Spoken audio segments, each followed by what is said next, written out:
اہرام مصر اس سرزمین کا سب سے قدیم عجوبہ، وہ مقام جہاں فرعون مصر کے لاشوں کے ساتھ ہزاروں راز دفن ہیں۔ ہزاروں سال پرانا یہ اہرام کیا خلائی مخلوق کی تعمیر ہے؟ کیا یہ اہرام طوفان نوح کے وقت بھی موجود تھا؟ حضرت موسیٰ علیہ السلام کے وقت کے فرعون سے اس اہرام کا کیا تعلق ہے؟ تو آج ہم اہرام مصر کے پراسرار تعمیرات اور رازوں سے پردہ اٹھائیں گے۔ مصر قدیم دور کا ایک ایسا ملک ہے جو اپنے اندر دفن پراسرار رازوں اور حیرت انگیز تعمیرات کی وجہ سے مشہور ہے۔ اس تعمیرات میں مصر کا اہرام مصر سر فہرست ہے۔ آپ کو یہ جان کر حیرت ہوگی کہ پیرامڈ صرف مصر میں ہی نہیں بلکہ دنیا کے ہر علاقے میں موجود ہے، چین سے لے کر شمالی امریکہ اور مصر سے لے کر ہندوستان تک، یہاں تک کہ سمندر کے اندر بھی اہراموں کی شکل میں کئی عمارتیں دریافت ہوئی ہیں۔ مصر میں 100 سے زیادہ اہرام موجود ہیں، جن میں قاہرہ کے غزہ کے مقام پر 3 اہرام دنیا کے عجائبات میں پہلے نمبر پر شامل ہیں۔ یہ اہرام دراصل مصر کے فرعونیوں کا مقبرہ ہے جو خود کو خدا قرار دیتے تھے اور مصر پر حکومت کیا کرتے تھے۔ ان اہرام کو ان فرعونیوں نے ہی تعمیر کروایا تھا تاکہ ان کے مرنے کے بعد وہاں ان کی ممی کو محفوظ کیا جائے۔ ہر فرعون مصر اپنے لیے الگ اہرام تعمیر کرواتا اور اس کے مرنے کے بعد اس کے لاش کو ممی بنا کر ان اہرام میں نچلے حصے پر دفن کر دیا جاتا۔ مصریوں کا یہ عقیدہ تھا کہ مرنے کے بعد انسانوں کا دوسرا جنم ہوتا ہے جو اسی دنیا میں دوسری شکل میں پیدا ہوتے ہیں، لہٰذا ان فرعونیوں کے ساتھ ان کے ساز و سامان کو بھی ساتھ ہی دفن کر دیا جاتا تھا۔ آج ان عظیم الشان اہراموں کو دیکھ کر ذہن میں سب سے پہلے یہ سوال پیدا ہوتا ہے، آخر اتنے بڑے اہرام کو کس زمانے میں کیوں اور کیسے تعمیر کیا گیا؟ لہٰذا اس سوالوں کے جوابات کے لیے صدیوں سے ریسرچ جاری ہے۔ پیرامڈز کے متعلق سب سے پہلے ہیروڈوٹس نے اپنی کتاب میں لکھا تھا، جس میں انہوں نے لکھا کہ تقریباً 450 قبل مسیح مصر میں قدم رکھا اور اس نے وہاں کے مقامی گائیڈ کے ساتھ وہاں کے اہرام کا اندر سے جائزہ لیا۔ اس نے اپنی اس پوری تحقیق کو ایک کتاب میں لکھا۔ ہیروڈوٹس کے مطابق 2 لاکھ مزدوروں نے مل کر ان اہرام کو 20 سالوں میں مکمل کیا تھا۔ اس تعمیرات میں ہر 2 گھنٹے بعد 2 سے 3 پتھر لگائے جاتے۔ اس طرح 30 لاکھ پتھروں سے اس عظیم پیرامڈ کی تعمیر ہوئی۔ کہتے ہیں کہ قدیم دور سے ہی مصر کی مقامی آبادی ان اہراموں کے قریب نہیں جاتے تھے، یہاں تک کہ وہ ان اہراموں کے پاس سے گزرنے سے بھی احتیاط کیا کرتے تھے، کیونکہ ان کے عقائد کے مطابق یہ دیوتاؤں اور فرعونیوں کا مسکن تھا جہاں ان کی روحیں رہا کرتی تھیں۔ سوچنے والی بات یہ ہے کہ ان عظیم اہراموں کو 350 سال پہلے کیسے تعمیر کیا گیا ہوگا جب ٹیکنالوجی اور مشینز بھی موجود نہ تھیں، جبکہ آج کے جدید مشینوں کا سہارا لے کے ایسے پیرامڈ بنانا ممکن نہیں۔ یہ اہرام 13 ایکڑ زمین پر پھیلا ہوا ہے جس کی بلندی 450 فٹ ہے۔ پیرامڈ میں استعمال کیے گئے ہر پتھر کا وزن 2.5 ٹن سے 3 ٹن تک ہے۔ ان پتھروں کو کیسے تراشا گیا ہوگا اور ان بھاری بھرکم پتھروں کو تراشنے کے بعد اتنی اونچائی تک کیسے پہنچایا گیا ہوگا؟ کیا یہ انسانی ہاتھ کر سکتے ہیں؟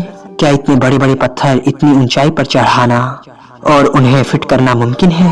ایکسپرٹس کے مطابق ان اہرام کو بنانے میں ایسے میتھمیٹیکل پرنسپل کا استعمال ہوا ہے کہ جب اس پیرامڈ کو بنانے کا کام ایک سپر کمپیوٹر کو دیا گیا تو اس پیرامڈ کو مکمل کرنے کے لیے کمپیوٹر کو پورے 1000 گھنٹے لگ گئے۔ ان اہرام کی ایک حیرت انگیز بات یہ ہے کہ ان اہرام کا درجہ حرارت اس زمین کے ایوریج ٹیمپریچر کے برابر یعنی 20 ڈگری سیلسیس رہتا ہے۔ پھر باہر چاہے گرمی ہو، سردی ہو یا پھر آندھی طوفان، اہرام کے اندر کا منظر اور موسم کبھی نہیں بدلتا۔ محققین کے مطابق دراصل پیرامڈ علم نجوم کے ماہرین کے لیے بنائے گئے تھے۔ بعض کا یہ کہنا ہے کہ پیرامڈ زلزلوں کو روکنے کا کام کرتے ہیں اور چند سائنٹسٹ کا یہ بھی ماننا ہے کہ پیرامڈ دراصل پاور پلانٹ ہے جس میں قدیم مصری لوگ توانائی حاصل کرنے کے لیے استعمال کیا کرتے تھے۔ سال 1987 میں الیکٹریکل انجینئر اور انوینٹر ڈاکٹر جو پار نے گریٹ پیرامڈ پر جا کر کچھ تجربات کیے جس میں انہوں نے پیرامڈ کے electrical, magnetic, radio active energy کو ناپا اور یہ نتیجہ نکالا کہ ان اہرام کے آس پاس ایک انرجی بلڈ ہے جس میں ہائپر اسپیس میں جایا جا سکتا ہے۔ فزکس کی تھیوریز بھی یہ کہتی ہیں کہ اس کائنات کے کل 6 ڈائمینشنز ہیں اور یہ ڈائمینشنز اپنے آپ میں ایک الگ دنیا ہے جہاں ان پیرامڈس کے ذریعے سفر کیا جا سکتا ہے جو یہ ثابت نہیں کر پائے، لیکن مرنے سے قبل وہ یہ کہا کرتے تھے کہ اگر ہم پیرامڈ کے راز کو جان گے تو پھر پیرامڈ کو ایک ٹائم لائن کے طور پر یعنی ٹائم مشین کے طور پر استعمال کیا جا سکتا ہے۔ سال 2020 میں اسپیس ایکس اور ٹیسلا کے مالک ایلون مسک نے اہرام مصر کو لے کر یہ دعویٰ کیا کہ انہیں ایلینز نے بنایا ہے، جس کے بعد انٹرنیٹ پر طرح طرح کی چرچائیں شروع ہو گئیں۔ اس طرح ایلینز پر ریسرچ کرنے والے ایک گروپ نے یہ بھی دعویٰ کیا کہ اہرام مصر میں دفن لاشیں اور ماس سے آئے خلائی مخلوق کے ہو سکتے ہیں۔ ان کا دعویٰ ہے کہ ہزاروں سال پہلے ماس پر رہنے والے ایلینز اس زمین پر آئے اور زمین پر انہوں نے ہزاروں سالوں تک حکومت کی تھی، لہٰذا ان کی احترام و تحقیق میں ان کی موت کے بعد لوگوں نے ان کی لاشوں کو دفنانے کے لیے ان اہرام کی تعمیر کی اور وہاں ان کے مقبرے بنائے۔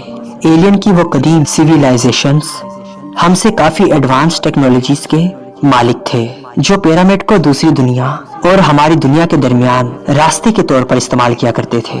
کیا قرآن پاک میں بھی ان قدیم اہراموں کے بارے میں کوئی جانکاری ملتی ہے اور اسلامی علماء اور مورخین کا ان اہرام کے متعلق کیا رائے ہے؟ کچھ علماء ان اہراموں کو حضرت موسیٰ علیہ السلام کے دور کے فرعون رمیسیس ثانی سے جوڑتے ہیں۔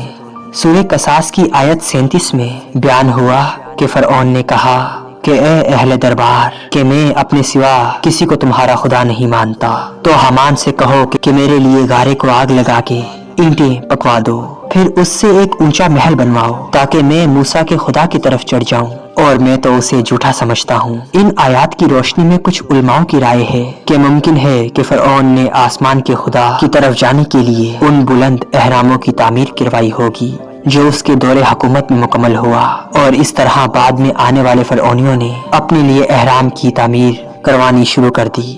مشہور تاریخ داں المسعودی نے اہراموں کے بارے میں لکھا تھا کہ اہرام مصر کی تعمیر طوفان نوح سے پہلے ایک بادشاہ نے کی تھی جس کا نام سویٹ تھا، جسے یہودی انوک کے نام سے پکارتے ہیں۔ کہا جاتا ہے کہ انوک ستاروں کے علم سے کافی حد تک واقف تھے، جس نے اپنے علم کے ذریعے طوفان نوح کی پہلے سے ہی پیشن گوئی کر رکھی تھی، اس لیے اس بڑی تباہی سے بچنے کے لیے اس بادشاہ نے اہراموں کی تعمیر کی، جس میں انہوں نے اپنے تمام خزانے اور اپنی علمی تحریروں کو رکھ دیا تھا۔ اہرام مصر کے متعلق ہندوستان کے مشہور عالم دین امام احمد رضا خان بلیوی فرماتے ہیں، ان کی تحریر الملفوظ ان میں انہوں نے مصر کے اہرام کے بارے میں بیان کیا ہے اور لکھا ہے ان اہرام کی تعمیر حضرت آدم علیہ السلام سے 14,000 برس پہلے ہوئی۔ حضرت نوح علیہ السلام کی امت پر جس وقت طوفان نوح نازل ہوا تو زمین سے پانی ابھر پڑا اور تمام اونچی اونچی عمارتیں سیلاب میں ڈوب گئیں۔ اس طوفان میں صرف 2 عمارتیں مثل گنبد اور مینارہ باقی رہ گئی تھی جنہیں کچھ نقصان نہ پہنچا۔ اس وقت روح زمین پر سوائے ان 2 عمارتوں کے اور کوئی عمارت نہ بچی۔ امام احمد رضا کے مطابق ان 2 عمارتوں میں سے ایک عمارت اہرام مصر کی تھی، جن کی تعمیر انسانوں نے نہیں بلکہ حقیقتاً قوم جنات نے کی تھی۔ امام احمد رضا نے علم الحساب اور علم فلکیات کے ذریعے جناتوں کی پیدائش، جنات کی تعمیری عمل اور ستاروں کی چال اور اس سے مصر کی عمارتوں کی تعمیر کا اندازہ لگایا ہے۔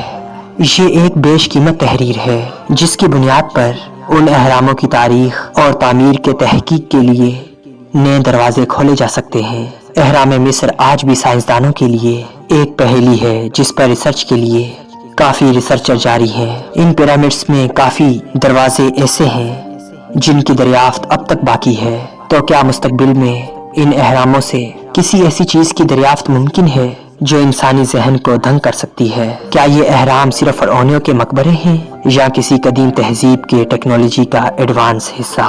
شاید انسانی ذہن ابھی اس مقام پر نہیں پہنچا کہ ان اہرام کے میکانزم کو سمجھ پائے، لیکن کیا ہوگا جب ان اہراموں کی سچائی ہمارے سامنے آئے گی؟ کیا انسانی عقل ان پر اسرار رازوں کو جاننے کے لیے تیار ہے؟